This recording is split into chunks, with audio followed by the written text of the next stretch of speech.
प्राचीन समय से ही मौजूद एक ऐसा ग्रंथ जो शराब से भरा हुआ है, फिर भी लोग इसे पढ़ने के लिए पागल हैं। पर ऐसा क्या है इस ग्रंथ में जिसके लिए लोग इतनी श्रापित किताब को भी पढ़ना चाहते हैं। इतिहास में ऐसे कई लोग हैं जो इस ग्रंथ को पढ़ लिया और कई महान कार्य किए, और वहीं पर कुछ ऐसे भी हैं जो इस ग्रंथ को पढ़कर मौत को अपना लिया। तो आखिर इस ग्रंथ को क्यों और किसने लिखा? दोस्तों, माना जाता है कि इस ग्रंथ को लिखने वाली एक यक्षिणी थी। तकरीबन आज से 100 से 150 साल पहले उत्तर प्रदेश के एक छोटे से गांव में एक किसान रहता था, और उस किसान के यहाँ एक बेटी ने जन्म लिया। उसकी जो बेटी थी उसे बचपन से ही जानवरों, पेड़ पौधों, पक्षियों में रस था।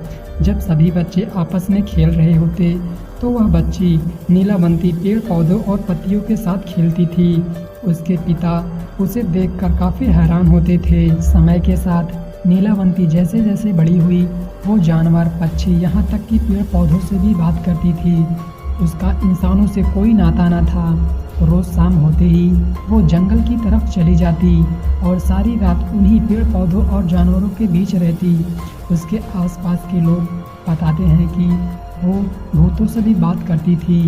उसी बीच जंगल में नीलावंती को एक व्यापारी मिला जो नीलावंती को देखकर उस पर मोहित हो जाता है। फिर बाद में दोनों ने शादी कर लेते हैं, लेकिन शादी की शर्त ये थी कि हर रात नीलावंती जंगल में जाएगी और व्यापारी उससे कुछ सवाल नहीं पूछेगा। जिसके बाद दोनों राजी हो जाते हैं। दिन भर नीलावंती व्यापारी के साथ रहती और रात को वह जंगल की ओर चली जाती।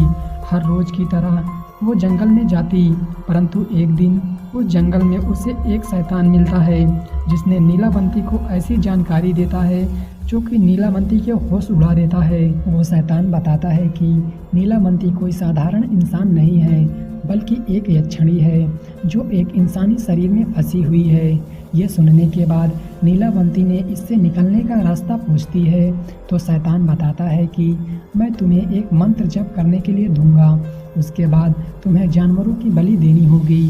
अब हर रात वह एक पेड़ के नीचे बैठ जाती और साधना में लग जाती, और उसके बाद वह जानवरों की बलि दे देती।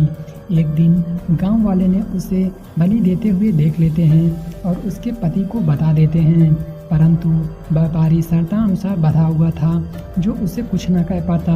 एक दिन शैतान उसे बताता है कि तुम्हें अपने लोग जाने का रास्ता नदी में मिलेगा।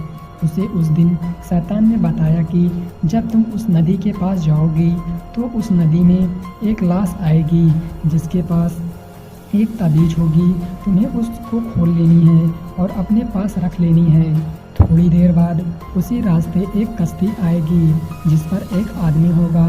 तुम्हें उस ताबीज को उस आदमी को दे देना होगा और वह तुम्हें उस कश्ती पर बैठने देगा जिस पर तुम बैठकर अपने लोग चली जाओगी। साधना की आखिरी रात, जिस रात नीलावंती अपने लोग जाने वाली थी, वह साधना को ख़त्म की और नदी की तरफ चली गई।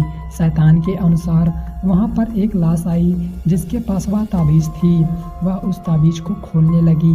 ताबीज़ की गांठ बहुत मजबूत थी, इसीलिए नीलावंती उसे अपने मुंह से खोलने लगी।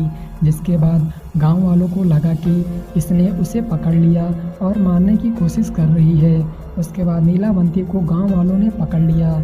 जिसके बाद जैसे तैसे नीलावंती गांव वालों से बचकर जंगल में भाग गई। उसी जंगल में उसे उसका पति मिलता है, जिसे देखकर वह हैरान हो जाती है, क्योंकि उसका पति कोई और नहीं बल्कि एक पिशाच था जो नीलावंती की शक्तियों को पाना चाहता था। उसे वह ग्रंथ चाहिए था जिसे नीलावंती ने लिखा था। जब पिशाच ने नीलावंती से वो ग्रंथ छीना तो नीलावंती ने उस ग्रंथ को श्रापित कर दिया और बोली कि जो भी इस किताब को अपने लालच के लिए आधा पढ़ेगा वह पागल हो जाएगा और जो पूरा पढ़ेगा वह मारा जाएगा। इतना कहकर वह ग्रंथ नीलावंती ने उसी पिशाच को दे दिया। बाद में पिशाच ने इस ग्रंथ को पढ़ने की कोशिश की, जिसके बाद वह मारा गया और ये ग्रंथ गांव वालों को मिल गया, परंतु गांव वालों उस ग्रंथ को ना पढ़ पाए क्योंकि वह ग्रंथ बहुत ही अजीब भाषा में लिखा था।